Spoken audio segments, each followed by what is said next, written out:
Atëherë Musa, si vjen Elbasani pas këtyre pushimeve të shkurtra? Mendoj që në erdhi pushimi me kohën e dur, pasi kishin disa dëmtime lojtarësh për disa javësh, edhe ka bërë mjaft mirë ky pushim sepse ekipi është rikuperuar i gjithë dhe jemi të gjithë të gatshëm për ndeshjen e radhës. Ndeshja e radhës me Flamurtarin, fillimisht në kupë, pastaj në kampionat, si e prisni? Janë dy ndeshje shumë vështira. Flamurtari është emër i madh i futbollit shqiptar dhe kanë bërë investime goxhat më të mëdha për këtë sezon, kështu që na presin ndeshje shumë vështira dhe shpresoj që të arrijmë të dalim me sukses. Do merremi fillimisht patjetër me kupën.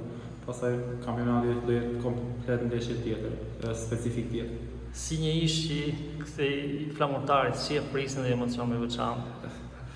Tani Musa është një ish në shumë ekipe në futboll shqiptar, por që unë jam fokusuar te Elbasani dhe shpresoj të jap maksimumin që të arrijmë objektivat sezonale që kemi.